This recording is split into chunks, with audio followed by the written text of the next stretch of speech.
On this week's episode of the Road to 1 Million podcast, I've got on a friend of mine, Jacob, owner of Sig Auto Detailing.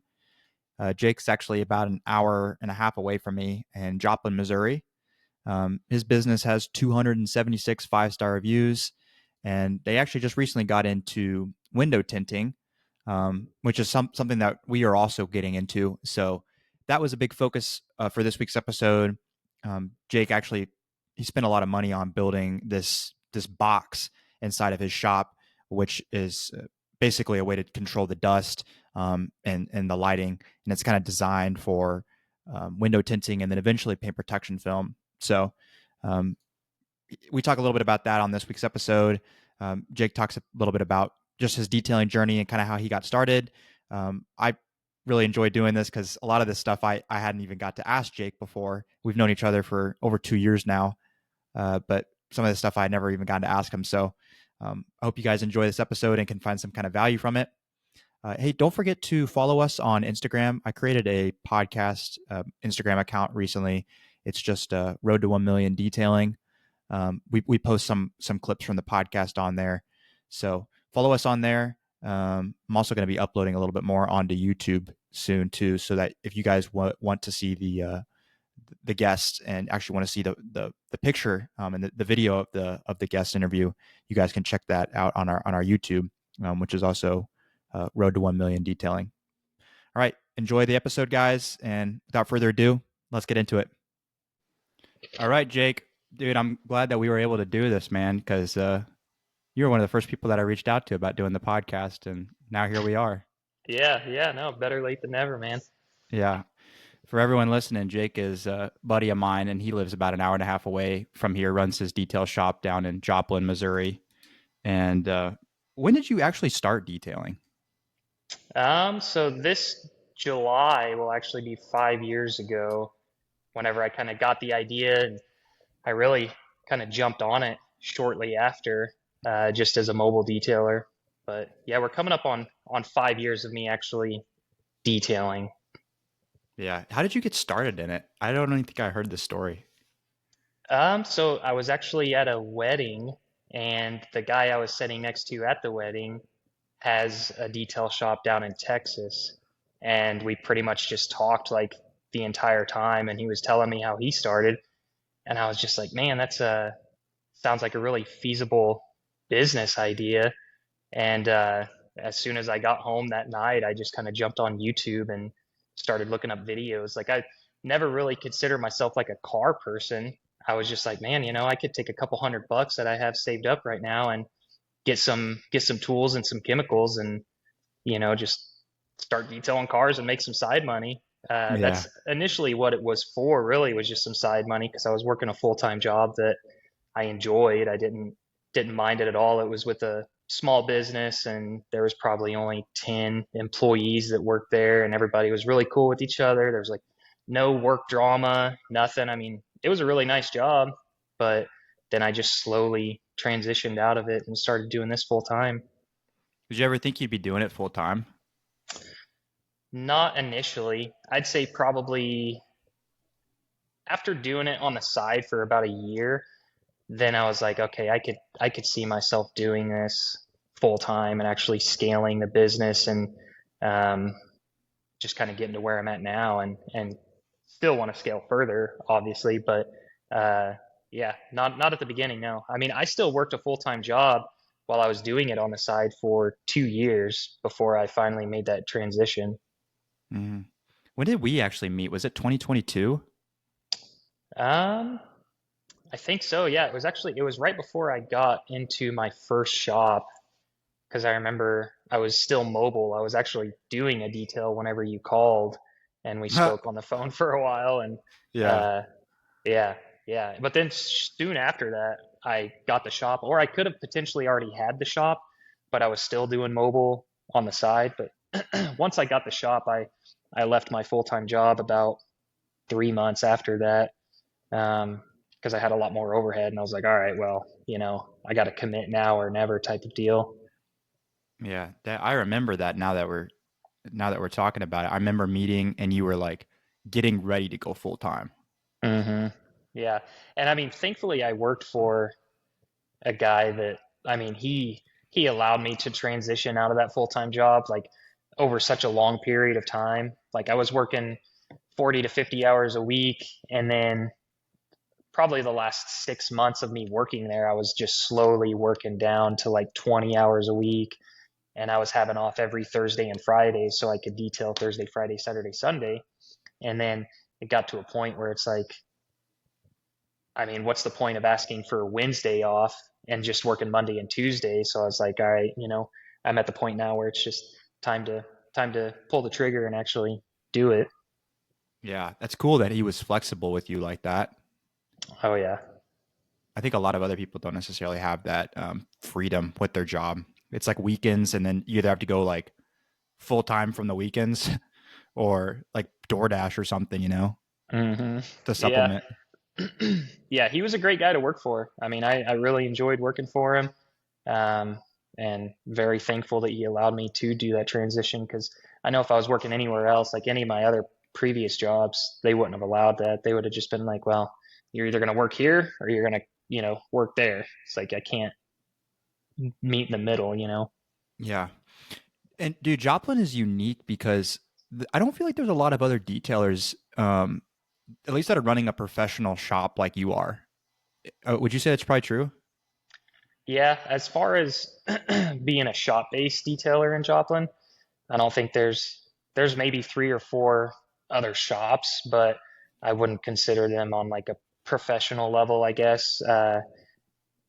But there has been a lot of like really good mobile detailers that have popped up like the last year and a half, which keeps me on my toes for sure. Because mobile detailing is definitely crushing it now more than it was whenever we met, even I feel. 100%. Yeah. But when you switched from mobile to the shop, do you feel like you really lost anyone? No, I mean, at that time too, I didn't have a whole lot to begin with. But I remember all of the maintenance clients that I did have then, whenever I went to the shop, I mean, they just continued to come through and drop them off at the shop. Or there were a couple that we would still do mobile work for. Because at the beginning, when I first got into the shop, I was still, you know, doing some mobile work and then doing some shop-based work. And then probably about 6 months in, being in the shop full time is whenever I made the decision to just totally cut out mobile for the time being. And I've never gone back to it yet. Not that I don't want to, I definitely do because I see the opportunity. But right now I'm just juggling quite a bit by myself to think about that at this point. Yeah, because you're getting ready. Well, you actually have been getting into window tint like super fresh. Right. How's Yep. that going? Yep. Pretty well. We just did a job today.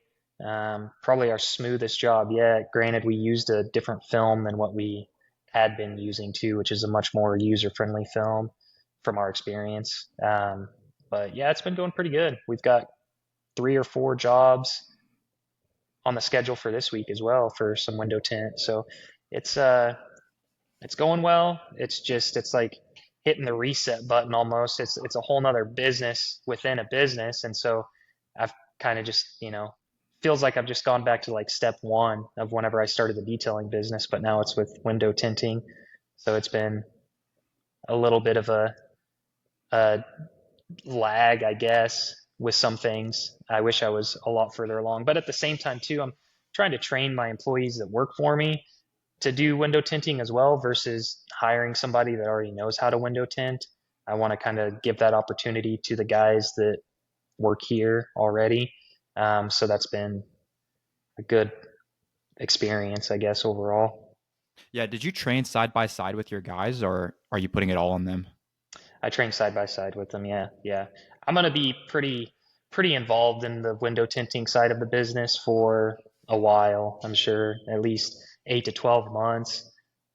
um, just so that way I have a good grasp and understanding of it as well. So if a guy does call out, I could still step in and do the job versus having to reschedule with the customer. Yeah.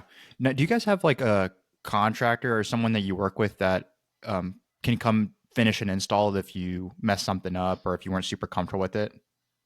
I wouldn't say we have like a contractor. I mean, I've got some friends, or I guess a friend in the area that does window tinting that I could call up, and I'm sure he could help me out of a situation. Um, I don't know how readily available he would be though, like if I needed him that day or not. But if I had something on the schedule that I knew was maybe more challenging or something like a C6 window or something, I could probably call him up and have him come at least like heat shrink it for me or something. Yeah. That's something I've been thinking about as we're we're getting ready to get into window tinting is having someone ideally mobile that Hmm. we could just have like on call if we did mess anything up, because I've heard from a few people now that it is nice to have that just as like a backup. And you probably won't make money on it. You may even lose money, but at least like the client's taken care of. Right, exactly. Yeah. Yeah. And that, I don't think there's a single mobile window tinter in Joplin, as far as I'm aware. Um, I know there's a lot of businesses that offer window tinting, but they're all shop based. So I don't know. That's something I should probably work on though, is because, yeah, just building a stronger relationship with the guy that I do know with window tinting and, have him help me out in a situation once we cross that bridge anyway. Yeah. What opportunity did you see with window tint? Like, why did you pick that to get into versus like PPF or going back to mobile? Why did you pick window tint as like your next thing? Because I had quite a few people, quite a few of our clients, like asking me if that's a service that we offer, like whenever they schedule. And also, I know I haven't seen any kind of marketing for any of the window tint businesses in the Joplin area. And so I saw that as a good opportunity to kind of scale the side of the business in window tinting. And once we get to a point where we're very comfortable doing installs and we can do several installs a day, then my plan is to actually run some heavy marketing for window tinting, uh, and kind of, hopefully just kind of take over the market around here. Because again, no other window tinting business in this area does any kind of marketing. It's just all organic, and they hardly even post that. So I think there's a really good opportunity here in Joplin for that for sure. Well, dude, I'm shocked that you said you have 4 or 5 jobs this week. Well, I've got, as far as window tinting, Yeah. 3 right now. One of them is in the works for this week, hopefully. How are you getting those guys? Because you A just lot. started. I mean, it's been like what, a month? Yeah, I mean, if that really, the goal originally was January 1st, but then the construction of the box took a lot longer than anticipated. But I have a somewhat lengthy list of existing clients that have messaged me on Facebook, because we've put out some posts over Facebook over the last couple months, just kind of warming everybody up to the idea that we are going to be installing window tint. And so I've had a lot of messages of people like, hey, let me know once you get that up and running. I'd like to get my car tinted, whatnot. So now I'm just kind of going through that and reaching back out to those individuals and getting them on the schedule. Uh, yeah, because I haven't even announced on my Facebook to this point that like we are fully, in on window tinting. Everybody knows that it's around the corner, but I haven't made like that initial post saying we're ready. Hmm. Wow. So it's literally just people that had reached out to you. Like, has anyone, um, at least through Facebook, reached out to you on Facebook? Has anyone reached out like on like Google yet? Not since we've been at this point, no. I mean, I have had people call in the past from Google that just ask if we do window tinting. And that was kind of another reason why I saw an opportunity to do it, because I was getting a couple calls about it here and there, but not anybody lately has called from Google like asking if we do window tint or pricing or anything like that. Do you have it listed as a service on there now? Not yet, no. Haven't done that. I guess probably waiting until you're a little bit more comfortable, huh? A little bit, yeah, because I'm still trying to figure out, because the guy that is going to be doing most of the window tinting, like I need to get his position filled in the detailing side of things too. So I'm kind of juggling him around quite a bit um, until hopefully the end of next month. Once we really start picking up with the details again, I can just go ahead and hire another full-time detailer and keep Julian inside of the box doing window tinting. Um, so yeah, that's kind of where I'm at now. Just trying my best to figure out the scheduling side of it and make sure that we're not getting too bogged down on a day where we don't have an extra body out detailing. Hmm. So you think that he'll be full time window tinting essentially? That's the goal. Yeah, yeah, I'd hope so. Wow. And I know you were using a marketing company for a lot of your ceramic coating. Are you still working with them? For now, yeah. Which I have planned to step away from them by the end of March is my goal, and just try and take it over myself and save save a good portion of money monthly. I just gotta figure it out myself and do a lot more research and um, yeah. All I'm doing right now is just Facebook marketing, and the company has done relatively well for me. I mean, I haven't been like super dissatisfied by any means, but now I'm just trying to cut some costs, and especially now that I'm not detailing a whole lot myself now, like I've got a lot more free time to sit in the office and kind of figure those things out. So that's my goal for next month. Yeah. Do you know your numbers pretty well for the marketing stuff? Like, do you know what your cost per lead would be and where everyone is? I guess everyone's coming from Facebook, but like, do you know like your closing ratio and things like that? I know the closing ratio. I don't know the exact number, no. I would say it's probably about 25, 30%. And then the cost per lead last I looked was 750. So it's not terrible. We haven't ran any ceramic coating ads in a while. That's I just know detailing ads. just detailing for right now, yeah. Um, the last I looked on the ceramic ads that we did run, it was I was spending around $23 a lead at that, and that was in December, I think, once we kind of turned those off. Hmm.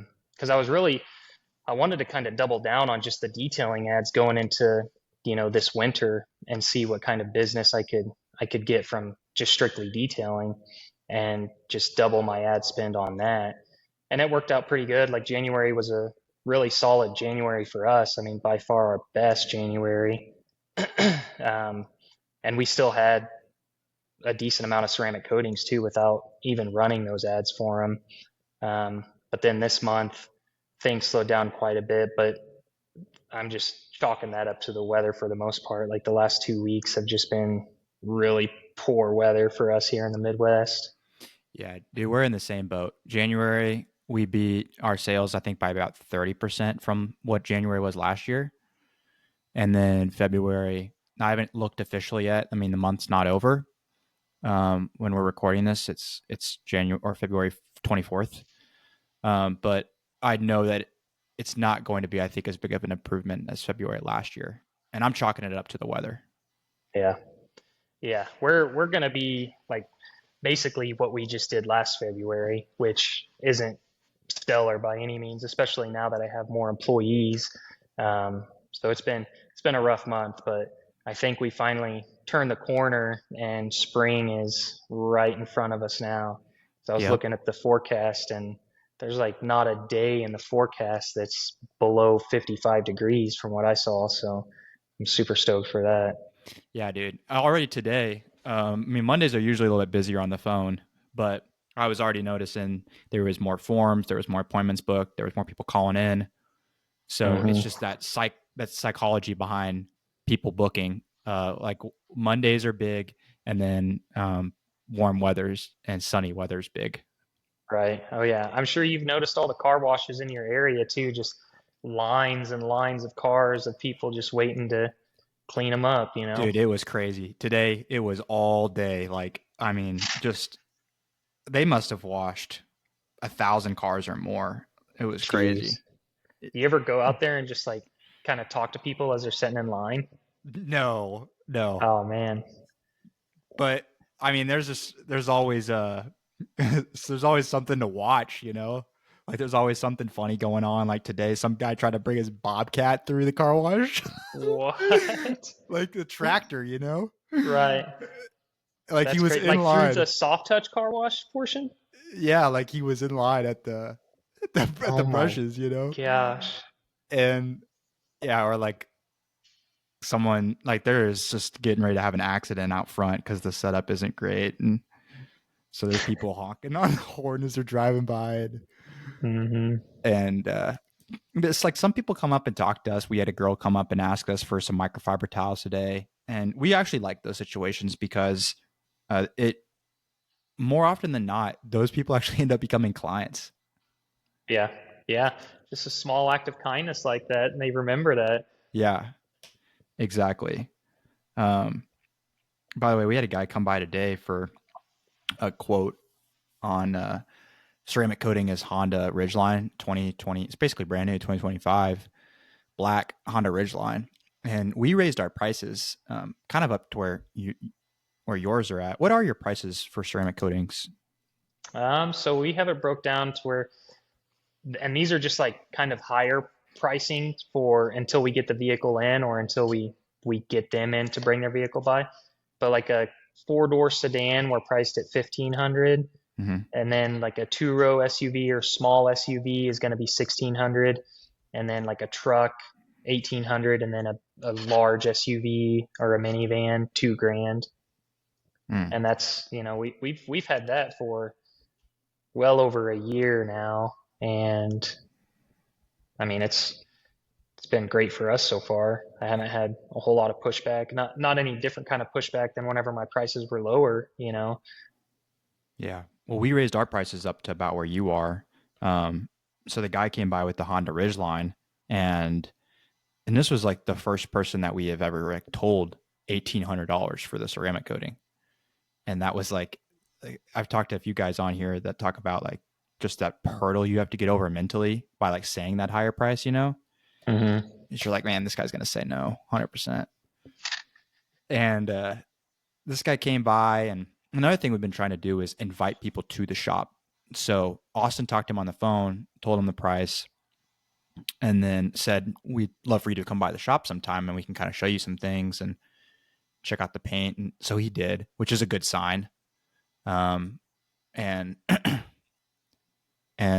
so yeah, we were kind of talking to him, and I actually had my truck pulled into one of the bays and I was messing with it, and I had polished off the ceramic coating that was on it on one of the panels before he had gotten there, and I was like, hey, let me show you. Like, so I showed him the difference between like a panel that's not coated and one that was, um, Nice. which I think stuff like that helps, just like the visual part of it, you know. But he told me whenever he was getting ready to leave, he's like, okay, I don't think I'm ready to make a decision yet today. I'm still shopping around a little bit. But and there's always going to be a guy cheaper. I know their shop's cheaper, but I felt like I did everything I could in that situation to make the best impression. I don't Hmm. know. Would you have handled that any differently? I mean, if his vehicle was there, usually whenever we get on the phone and we talk to somebody and get them to bring their vehicle by, we usually ask them if we can do like a small test spot on it. And that's probably what I would have done is, hey, can we get your vehicle in here real quick? We can quickly decontaminate an area and actually show you results on your vehicle. And depending on how severe it is, like I always make it very clear that the area that I buff is going to look significantly better than other areas. So, if he's not super serious about it, then maybe it's not worth, driving around with like some super shiny portion of your car sticking out.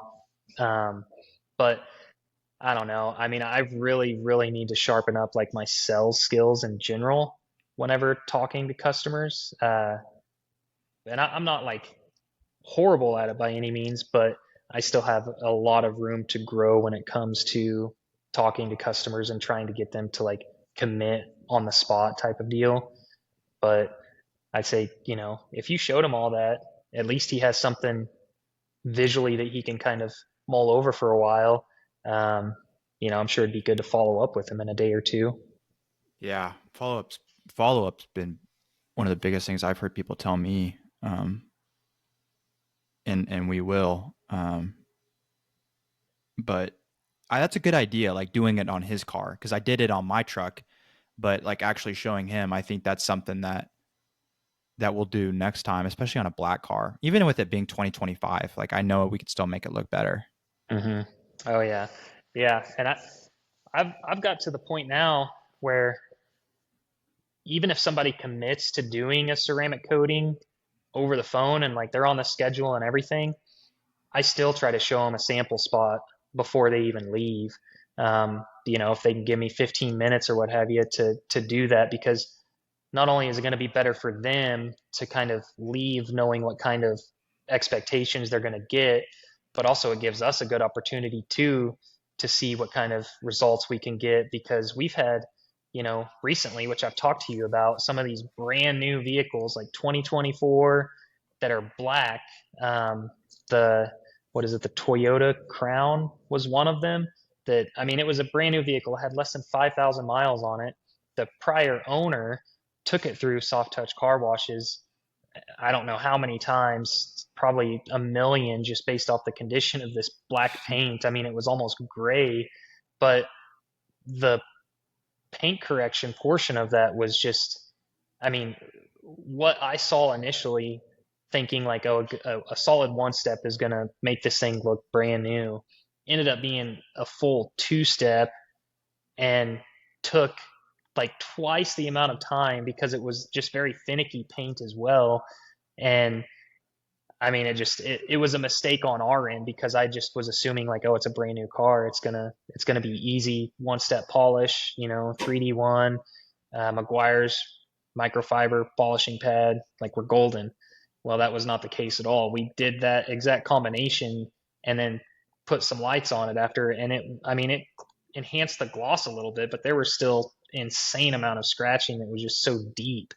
And so yeah, since then I kind of learned a pretty valuable lesson on just like getting the vehicle in, even if they schedule, and just first thing, just doing a small spot, and then I can really kind of adjust the cost accordingly. If it was something like that Crown again, then yeah, I'd probably look at it and be like, this is going to need a two step, which will increase that price a little bit, and then kind of go from there. Versus telling them, oh yeah, we're going to have it looking great, and then on the back end, like we're spending, you know, 15 hours buffing this thing to look really good, like I told them it would look, without Mhm. charging any more money.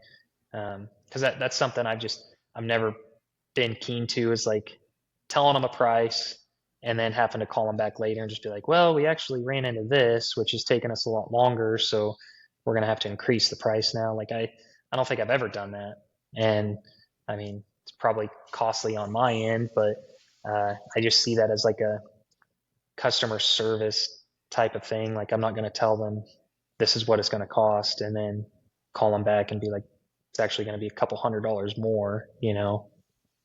Yeah, that's a good way to upset a client for sure. Right. And there's just going to be jobs that I think we misquote, and that's part of business, And I think that that's something that we have to figure out, whether it's changing part of our expectation setting process, like you've done, or just learning how to be like maybe more efficient. What did you find that worked getting all those that haze?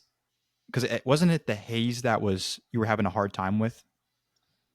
Yeah, I mean, once we cut through everything, and then we were on our polishing portion, yeah, it was leaving like just micro hazing everywhere. And then I ended up using a yellow Rupaze pad with some of that CSI ultra fine polish, and Mhm. just like lightly went over it and got all the haze off of it.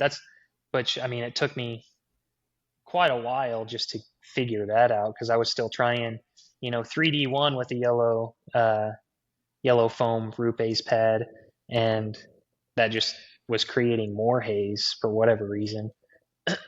But yeah, the CSI with the yellow foam pad is what ended up getting all that out and having it looking, brand new essentially. Okay. Have you had to use that product anymore? That pad and polish compound anymore? No, I mean, around that same time, which it was actually right before that Toyota Crown, we did have to do that same combination on, it was some Mercedes. We did a small little coupe it was black as well, and it was given the same exact issue. And I could have swore that I tried it on the crown once we got to that point, but I think I grabbed like the wrong bottle because we use these little like, we pour all our polishes and compounds in these other little bottles. And so I think what took me so long is I was grabbing the wrong one, thinking that it was the CSI. Um, but but yeah, we've only had to do that 2 times, and it's only been on black or darker colored paint. Dude, speaking of those bottles, if you want to go viral, just put any product in a chemical guy's bottle and TikTok and Instagram will go crazy with detailers telling you you're an idiot for using chemical guys. Oh yeah, yeah. No, I could see that. That is funny. It is crazy, man, how many detailers there are. Like I don't know. I remember I've only been doing it for just under 5 years. I guess maybe just the longer I've been in it, the more like immersed I am in everything. But I don't remember this many people like detailing and this much detailing content being like pushed out there every day like it is now. I mean, it's just insane how much detailing has blown up over the last 5 years, let alone I'm sure, 10, 15 years. Yeah, I agree. Yeah, and I'm not sure if that has to do with it's got to have a lot to do with social media, just people putting content out and then people watching that and being like $300 for a full detail. That's a lot of money. Yeah. I could Yeah. do that. Right. I actually have had several people when they ask me like, "Well, what do you do for work?" and I tell them I detail cars. They'll go, "There's a lot of money in that." And I'm like, "Yeah, there's also a lot of expenses when you run it like a legitimate business. Right. I mean, you make $100 an hour, but you pay two guys $20 an hour. That's 40% of it. I've got a shop space with utilities. I've got to buy. Everyone was that video I made talking about how much my shop cost. Everyone thought I was an idiot for paying $20,000 for garage doors, Mm, but for all glass garage doors, that's what it cost. That was actually a really cheap quote compared to what we got quotes for. Like it yeah. cost a lot of money to run a professional operation. I mean, you just spent how much did the box end up coming out to whenever you were all said and done? 24,000 Yeah. with, I mean, everything. Yeah.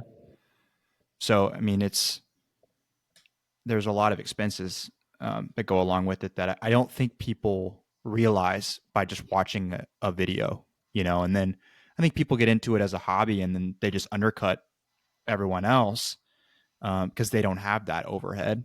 It's just them doing it on the weekend, which is fine. That's how a lot of people started. That's how we started, was just undercutting everyone else. Um, there's a market for that, and there's a market for the people that want more legitimate professional operations too. Right. But I agree, man. There's so many detailers that like respond and comment on videos that we make and that I see online, and yeah, it's just like, man, is the demand there too, for the clients on the client end of things. Yeah. Yeah. No, I mean, I'd say whenever I first started, I had some pretty aggressive pricing, like right off the bat, just because I don't think there was a single other mobile detailer in my area. So, I mean, like the first 2 details I did for paying clients, which were just like coworkers at the time at the job I was working at, I mean, I only charged like $80 for a full detail for those two. But then after that, I mean, I was up like, $175 for a full detail on a sedan. And I guess I just acted like I knew what I was doing, and people were paying. And especially being mobile, I feel like there's so much more of a convenience factor to that, where people will be like, okay, yeah, that's easily, $175 worth, versus coming to a shop and they have to take time out of their day to arrange a ride to follow them here to drop it off and then get a ride back home or to work. I mean, there is a lot of inconvenience when it comes to having a shop. But you're limited when it comes to mobile, in my opinion anyway. I don't think you can do as many like ceramic coating jobs or especially like window tinting as a mobile detailer, which granted there are guys that do for sure, but I don't know. I've never polished a vehicle outside once, or applied a ceramic coating outside once. Not that it can't be done, but especially when it comes to window tinting, like when I think about mobile window tinters, like I've seen videos online of people installing window tint outside, and I find it crazy that they can do that without getting a whole lot of debris in between the film, which I guess they're probably not showing like up close footage of it, Yeah. to where you could pick up any debris. But I know from my experience installing in a shop in a controlled environment, like there are still debris issues occasionally. Um, so I couldn't imagine doing it outside, especially if there's like a gust of wind. I mean, that'd just be extremely frustrating. And it's just a lot easier to plan and schedule these things out whenever you have a shop. Yeah, I'm really surprised by the people that ceramic coat mobily. I have a hard time seeing how that works out well with the weather. Yeah, yeah. I mean, I've ceramic coated in people's garages. I think two times before I had my first shop. I think I did two ceramic coatings on customers' vehicles, but they had like big garages. Like one of them was a shop, so I mean there was plenty of space in that, and the other one was a two bay garage, which again there was plenty of room for it. But um, yeah, doing it like outside, direct sunlight or in shade, I don't know. There's all kinds of different variables. I mean, even if you're trying to like look and try to find scratches, like even using a flashlight outside, I just feel like it would make it more challenging to really see what's still in the paint with that. Yeah. And humidity also plays a huge role with just coating, with the coating curing. And True. um, yeah, not even mentioning sunlight and stuff like that. Most of the people I see doing it mobily seem to have a garage. And what I would say is that you can probably get away with 80% of the cars on the road, maybe 90% doing it like that. But there is those Toyota Crowns and the GM black paint that you really have to make sure everything's perfect. And if you book a job like that at a client's house, there's a good chance that you're just you're not going to know what to do if you've never encountered that, let alone mobile. Hmm. I can see how you might run into one of those eventually, and it's like, man, we really need to have like 70-degree, humidity free weather to install this coating optimally. It's just hazing, and it looks like I've had a few times where the coating looks milky on the car, like after I buffed it off, um, Okay. or it like cures too quickly. Um, yeah, and another thing too is wearing headlamps. Do you guys wear headlamps when you're doing coatings? No, we don't. But we've got lights that we have on stands that we'll drag around the vehicle with us. Okay, and do you feel like that helps with high spots, or do you ever notice at the end that you have left a few high spots? Yeah, there are times. Whenever we finish the ceramic coating, we try to pull it outside, depending on the weather, of course. But we'll pull it outside and drive it around into the parking lot across the street and check like all sides of the vehicle to make sure there are no high spots. Um, as far as doing it inside though, with our lighting, like we don't really have much of an issue or any kind of struggles with high spots. Unless it's like a very light colored vehicle, like a white, sometimes that's a little bit more challenging to see in our shop. Um, but yeah, I mean, I don't know if it's just the way that we're all trained on buffing off the ceramic or what, but we don't typically run into high spots very much. We did a exterior detail on this Challenger on Friday, and the guy had bought this Challenger in Texas when he still lived there. Had a company down there. I can't remember the name, They put a ceramic coating on this vehicle, black Challenger. We detailed it, and we saw high spots like all over this car. Like this is the first time I'd ever seen another detailer's work, like ceramic coating wise, anyway. That was actually like just god awful bad. I mean, it was horrible, and all over his hood and his trunk lid and his doors, there was an insane amount of haziness. Like they didn't polish the paint, they just cut it and left it extremely hazy. And I pointed all this out to him, and this was stuff that like he had never even seen. And he's had the Wow. car for, I mean, over a year at this point. Like he never knew about it at all. I got kind of a hint that he felt like that I was like lying to him about it or something. And I was like, no, I mean, all we did was the exterior detail. I'm just pointing out what I see from a detailer standpoint. And so, I mean, he got on the phone and tried calling the detail company, and they didn't answer. And he just told me, he's like, well, I'll have you fix that this summer, but I told him, it'd be more than our standard cost because we're going to have to, remove the ceramic first, and I don't know how challenging that's going to be. Like if we're going to have to wet sand or if we can get it off with just a cut and a polish.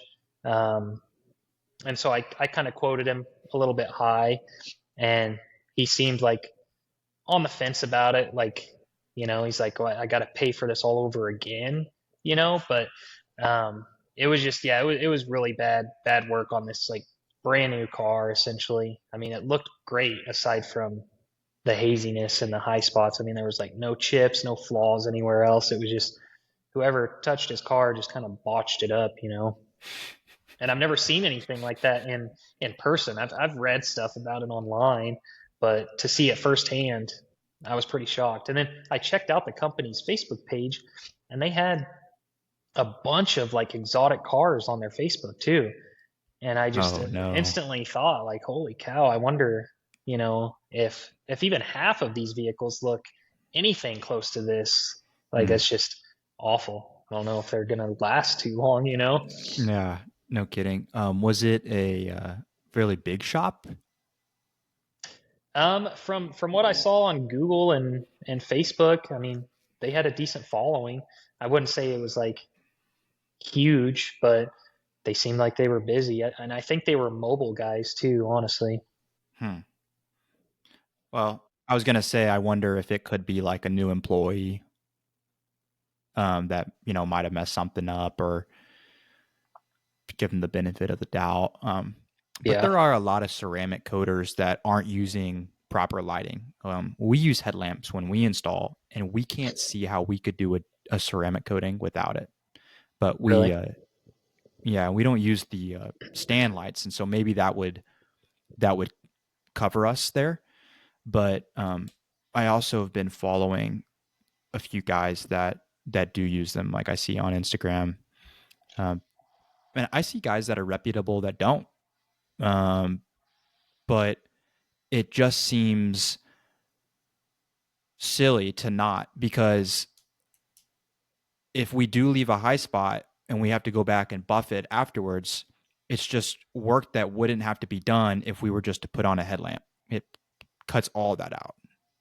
Yeah. So I it feel just like seems worth it. sometimes though too, I mean, you can have too much light to where it's more difficult to see the ceramic, from my experience. Because like we tried doing a ceramic coating inside of this box, and it's just, with all the white walls and the white ceiling and how bright it is. Um, I mean, granted, we were doing it on a big white truck too, but Hmm. it was pretty challenging to see, where the ceramic was, until we saw it like flashing, and then we were like, okay, here it is.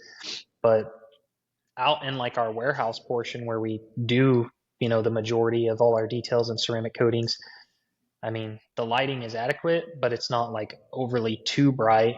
And yeah, again, we haven't had much struggle at all with high spots. I mean, occasionally here and there, but a lot of times too, if we find them soon enough to where we can reapply some ceramic over that high spot. And say 9 out of 10 times, if we did that, we'd be able to just, it would reactivate and we could buff it back off. We've had very few experiences where they wouldn't reactivate, and so we did have to polish it off and reapply it, but very, very rarely. Yeah, white's different, and I think you almost need a dark room with like a light at a certain angle, kind of at like a distance. Like Yeah, that's like your yeah, optimal lighting for white. right. Yeah, it's tough. I always like the darker color vehicles for ceramic for sure. It's a lot easier. Yeah, but not that, and we've talked about this a lot. Not that it's okay to leave a high spot on a white vehicle, but like most clients are never going to notice it. But like we talk about, if they take it to a car show or if they have their buddy check it out and they point something out, like what you pointed out with that charger, you don't ever want to be known as the guy that, called all these things good. Oh, it's not a big deal because the client will never see it. And then situations like that happen. And then you get a phone call like the charger, uh, Mm-hmm. like the guy with Challenger, Challenger, yeah. and the guy with the Challenger did, and calls you up a year later or something. And you'll have clients that do that are just bad clients. Um, but you'll have clients that might have done that if you were cutting corners and someone pointed it out. And I don't ever want to be that kind of guy. Right. Oh yeah. Me neither. Me neither. I'm curious on the ceramic or on the window tinting jobs. Are a lot of those window tinting jobs new cars or are they fairly used? So far, it's been a lot of new cars. Right now, we're not even offering like old tint removal for the time being, um, just because we don't have a lot of experience on efficiently removing old tint from a vehicle, especially a much older vehicle. So as of right now, we're just tinting glass that has never been tinted before, and most of them are newer vehicles. Like the we did one today. It was a Ford Maverick. It was a 2025. Um, so it was pretty straightforward, pretty simple. Just the two front roll ups, and that was it. Are you finding that any of those kinds of new cars, like those kinds of clients, are interested in ceramic coating? Haven't haven't dabbled a whole lot yet with trying to cross sell or upsell anything else with those clients because I'm still really trying to get a grasp of how to even talk to these window tint customers. Like how to talk to them efficiently anyway, where I'm not asking them a million different questions. I'm just trying to figure out what exactly it is that they want as far as the shading, which windows they want, and then still trying to figure out pricing too, honestly, because that's just kind of all over the place. Like I know a lot of the people in Joplin, I know a good portion of their pricing, um, but as far as us right now, I mean, we're just kind of on the lower end of all of that, but I don't, obviously I don't want to be there too long. And then when it comes to like the ceramic coating or the ceramic window tint, rather, um, dialing in that pricing is going to be really important too. So it's one of those things I'll just kind of learn it as I go. Yeah. What are you charging right now?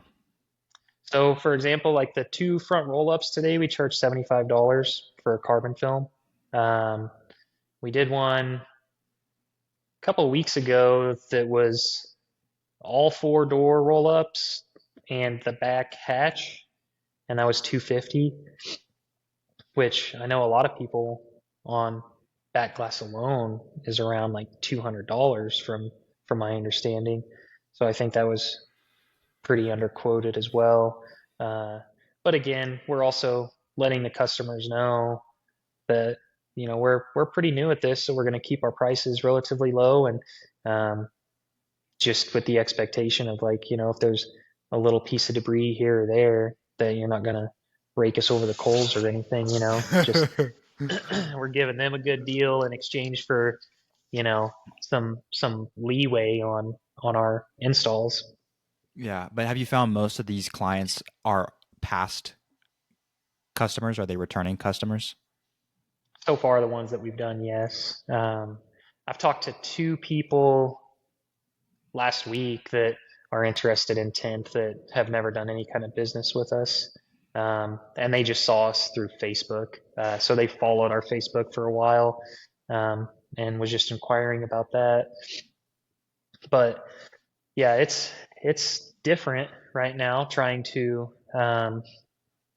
figure out how to talk to these customers that want just window tint.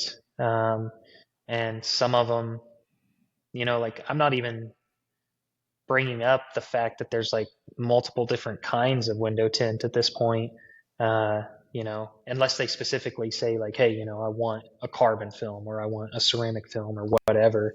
But so far, everybody's just like, I just want it tinted, and so we're just putting carbon on them. We put ceramic on a couple, um, but yeah, I mean, it's just something that I just plan on kind of learning it as I go and figuring it out. I wish there was a quicker way for sure, and I'm sure there is, but uh, yeah. Well, that plotter I think is your quicker way. Oh, for sure. Yeah, that is helped us out tremendously as far as, install speed, definitely. But when it comes to learning, you know, I guess just learning how to talk to them and price things accordingly. And there's still going to be so many like tips and tricks to save, a film that, we've scrapped so many sheets of film where I know like the guy that came down and trained us, if he was in that same position as us, he could have like salvaged it and made it look just fine.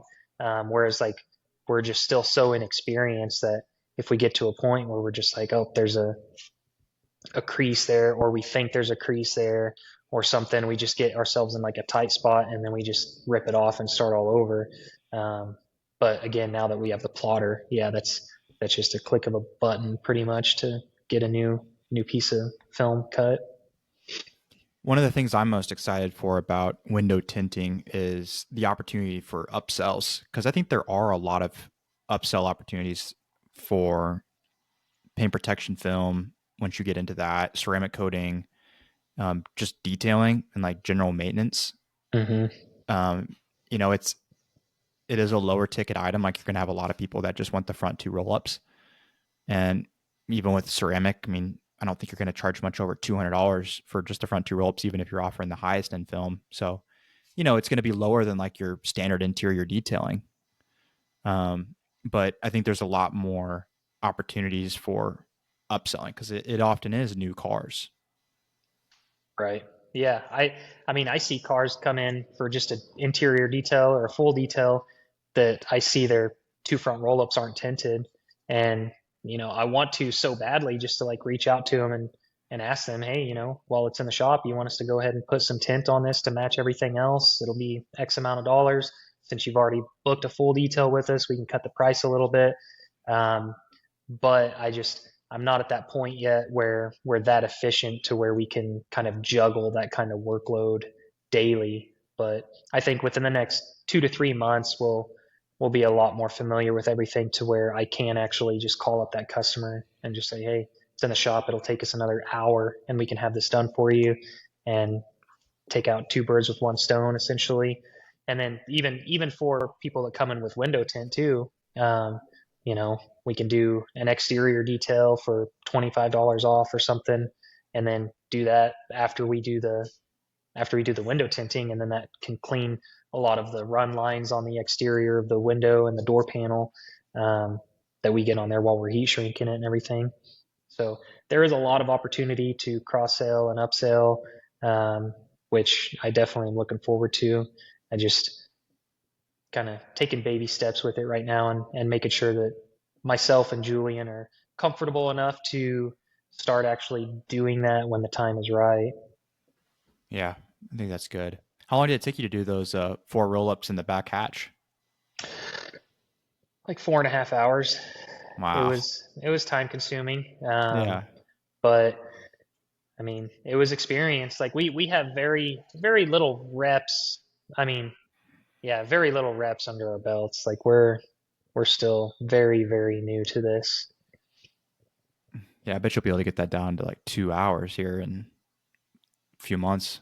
Yeah, no, that's the goal. I mean, now that we're like officially ready to start scheduling people in on our time, um, yeah, I mean that's the goal. I've kind of set a like a 6 month goal right now to where 6 months like myself and Julian could do a whole car, by ourselves in a fraction of the time is what it took us, last week on that 4.5 hour job. Um, but it's just really getting reps in and practicing, practicing, practicing. How much are you pulling up YouTube halfway through your install and watching a video or Not very often. I mean, we'll occasionally pull up YouTube just to see how to like pop a door panel and like pull out the sweep. Um, that's about it though. I mean, as far as like the install itself, unless it has like really tight um, gaskets or whatever on the sides to where the film doesn't like to just slip under there, you have to kind of press it in there. If those are really tight, then we've definitely looked up a video or two on some helpful ways of doing that. But we haven't a whole lot. But again, we haven't done a whole lot of cars either. So I'm sure there's going to be some times in the future that we do jump yeah. on YouTube quite a bit. How do you get those tints and those tight gaskets? I mean, there's a couple different ways. I know there's so the way that we were trained was I think he called it like a two stage where you leave part of the liner on the film and you set the top and then you roll up the window, you peel the liner off and then load it into the bottom from there. Um, to my understanding, that's the best way to approach the really tight seals. Um, and if it's a lot looser and you've got room, then you can bottom load it where you just pull the whole liner off the back and then just feed it in from the bottom first and then line up the top, roll it up, and then squeegee out everything. But uh, yeah, that crown that we paint corrected that we were talking about earlier, we actually did window tint training on that vehicle, and our tint trainer that was down here, he was saying how that was the first time he had tinted one of those because they're a relatively newer car, and he said that it was much more of a challenging vehicle than we'll come across like on a regular basis, I guess. And it was primarily because of how tight those seals were. But so he pretty much did just about the whole install on that one. I mean, we each did like one window, but I mean, we cut it, got it set on there, failed at it, ripped it off, and then somebody else tried. So he ended up doing like that entire vehicle minus the back glass by himself. And then he was like, yeah, that was not a good vehicle to like train on or learn on by any means. What is a good vehicle to learn on? I don't know, honestly. We did do a Nissan Altima later on that day for training, and it was a lot smoother. Um, but I couldn't tell you what like a beginner level car would be to window tint. I primarily know of ones just to stay away from, like a Volkswagen Beetle or like a C6 Corvette. Just like the back glasses, any kind of glass that's like really bowed. Um, apparently, that's what the trainer told us. Like steer clear of those. Which I'm waiting to run into somebody that has one and just ask them like, hey, can we try and tint this back window? Like I can't make any promises, but we'll give it a shot. And if it's good, then you get some free window tint. Yeah, good for practice. Yeah, because I mean, I have no clue. They just say it's hard for heat shrinking. Been told that it takes like hours to heat shrink the film on a back glass for like a Volkswagen Beetle. Um, Wow. but I don't know that firsthand, so I'd like to figure it out or try at least. Yeah. I've seen you done a few videos now where um you're trying to talk into the camera. How's that going for you? I mean, not horrible. I need to do more honestly and just continue to get more comfortable with it. But that's one of my goals for 2025 is to just get a lot more comfortable in front of the camera and just talk to the audience and the people and um, just be more relatable that way. That's another thing that nobody in this Joplin area does that has a detail business or a window tint business. Like they just take a photo and put a whole bunch of text to it and I mean, it works, but it's just what everyone else is doing, you know. So I feel like if I can just get over that and get halfway decent at it, then it'll really separate me quite a bit from anyone else around here. Well, you've always been good at that. Like that was what stood out to me when I reached out to you was that even from the beginning, your posts were a little bit more thought out, and you were putting yourself in a lot of those photos. Um, we noticed the same thing in Springfield, which is, I mean, 5 times at least what the population of Joplin is, just in Springfield itself, not even including the metro area. There's still no one that's getting in front of the camera with window tinting. There is kind of a guy that does window tinting, although he runs a circus of a shop. But everyone else is just post cars. So I think that that's a huge opportunity. In fact, the guy that came by today with the Honda Ridgeline, Austin was talking to him, and I went up and introduced myself, and he knew my name Mhm. before I even said anything. And he's like, "Yeah," he's like, "I stalked your stuff." He's like, "I seen your videos." And Yeah. I'm like, "That's probably a good thing that you've done your research." Right. No, it is nice whenever people tell you, like, I've checked out your website, I've seen your social media, I've seen your Google business page. Um, because it just makes the sale so much easier, or the conversation in general. Like I had a guy today, he just walked in the shop and up in the office and just started asking me about paint correcting, doing some buffing on his wife's Ford Expedition that they had just bought. He said that he can tell that somebody that didn't know how to buff had tried buffing on it. And so there was all this like swirls and stuff that he wanted addressed. And he's like, I've seen your website, I've seen your Facebook, like I've seen a lot of the work that you've done. And so that's why I'm here. I just want to kind of get a general price.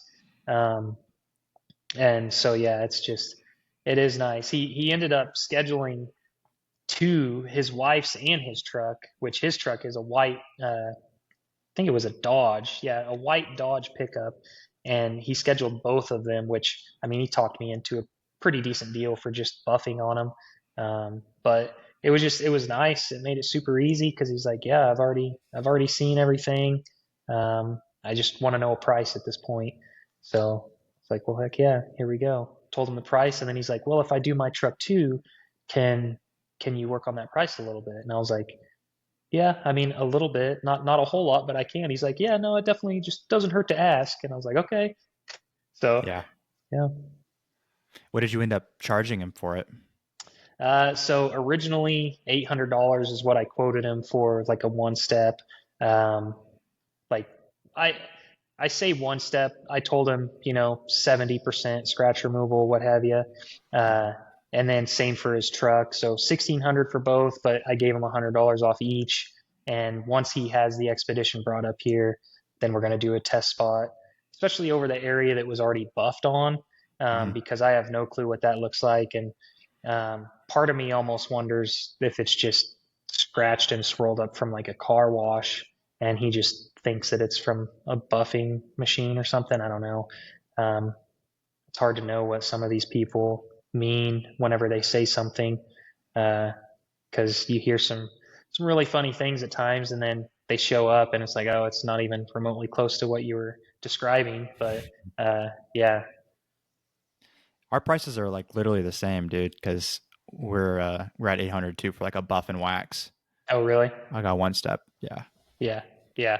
And I mean, with our one step though, the results that we can get with it is really incredible. With using 3D1 and a Meguiar's microfiber polishing pad, it's been like just the golden ticket for us when it comes to doing like solid one steps. Um, and so, fingers crossed that it is as smooth as the vast majority of the other paint corrections are. But if not, I mean, at least that's why I'm doing these test spots now in front of the customers to let them know, like, if you're happy with the results that we get based off of what we did, then we don't have to adjust the price. But if you're looking for something that is more scratch removal, then we'll have to renegotiate just a little bit. Yeah. Dude, I'm curious, what do you feel like your major goals are for 2025? Major goals going to be definitely, window tinting, um, and getting my current guy Julian like full-time window tinting, replacing him out in the detail portion, and then marketing, social media, getting in front of the camera a lot more, um, and then just learning the marketing side of things too on primarily Meta right now. I'd like to get into Google marketing, um, but I'm just gonna learn the meta side of things first, and then once I have a decent grasp on that, then I'll kind of move on to Google. Um, but yeah, I mean, I would say those are definitely my biggest things for 2025. Hmm. I'm curious, what ad is working well for you for your detailing Facebook ad?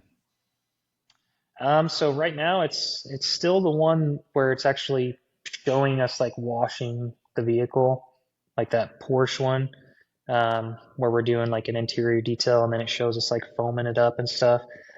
The ad that I'm running with like me and the camera, just kind of introducing myself and the business, um, it's generated a lot of leads, but they're really poor leads. But it is getting a lot of exposure, and I value that as well. Just as far as like brand awareness and like building the brand.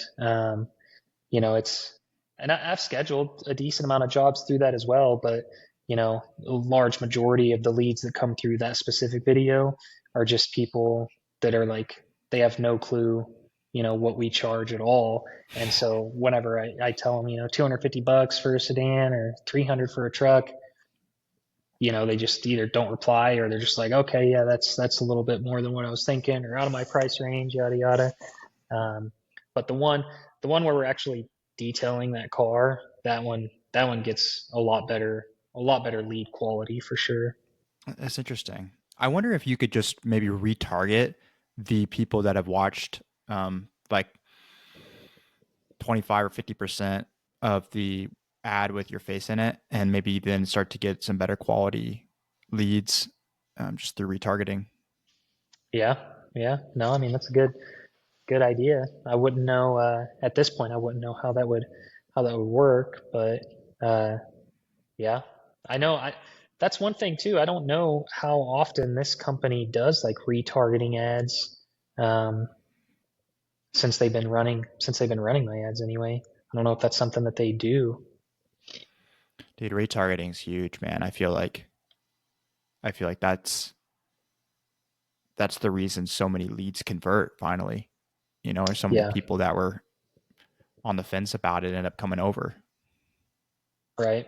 Now I had whenever I was in the first shop, I had a different company running my ads for me, and I remember they talked to me quite a bit about running retargeting ads. Um, and whenever they did that, yeah, I always noticed a good uptick in bookings once they would do that. Um, so hopefully that's something that I'll learn here very shortly, and I can still utilize that feature of retargeting everybody that's seen, or the majority of them anyway. Yeah. I am a little surprised that you're just messaging these people that are asking for a quote and not like trying to get them on the phone. I mean, are you finding people are still closing even just through shooting them over a text message of the price? Yeah, I mean they're still closing. I Getting them on the phone is much more ideal for sure. And I do have a higher close rate whenever I do that. I had a guy working for me that was dealing with the sales side of things, and he worked here for maybe about 2 months, and did a really great job. And he would call every single lead that came in, and the booking rate from those leads was definitely higher than whenever he was touching base with everybody over the phone versus me just sending them a text. But I have been pretty busy the last couple months with just building this box and everything to where it I don't have that much free time to call everybody. I try to call a decent amount of people whenever I have the opportunity. But I also use the software that's called Go High Level, and whenever I get a lead that comes through, I can just click like two buttons and it sends them a snippet of just already a template essentially of what I want it to say for that specific person based off of the year, make, and model of their vehicle. And so, um, I can get a conversion with that, but it's definitely not as high as if I was to like jump on the phone, have a conversation with them. Do you know what your close rates are? I know you said 25% through was kind of what you had originally said. Is that just for the Porsche video and then maybe a little bit less for the talking video? Yeah, yeah. I would say 25, 30% for the Porsche video, and then more like a 10% for the talking video. Hmm. Which at 750 a lead you said? Hmm. So, I mean, that's $40 per. That's pretty good. I mean, $40 at a what's your average ticket? Probably like 250, 300. I mean, when you factor in the ceramic coatings, it's around 375 for average Yeah. ticket, but detailing, yeah, I'd say average ticket's 300. Yeah. So I mean, $40 to get a $300 ticket, that seems like that's less than 20%. Um, and I've heard of a lot of people kind of allocating 20% of their budget to marketing. So Yeah, yeah, that seems pretty good. yeah. I mean, it's definitely not bad. It's something that I want to get a lot better at for sure. But I've managed to get to where I'm at now with it, so it's been all right. Yeah. Well, hey man, it's getting late on us, and so we'll probably call it here. But thanks again for coming on. Yeah, no, absolutely, man. Appreciate you having me. Absolutely, would love to do it again at some point. Um, and we need to get together again soon and figure out a time to grab dinner or something. Yeah. Now, do you guys ever come through Joplin anymore? I know back in the day you used to hit up downstream. Yeah, we I haven't been down to the casino too much, and probably should stay away from that place. Uh, Okay. but no, we'll be down there again. We'll just come through and we'll check out the new shop too. Would love to check out the new place. Yeah, that would be cool. That'd be really cool. Yeah, hopefully, later on down the road can revisit this and the window tinting side of things will be popping off. Yeah, yeah, absolutely. I'd be curious to see where you're at in 6 months. 6 months from now. Right, for sure. Cool. All right. Well, thanks again, Jacob, and thank you everyone for listening.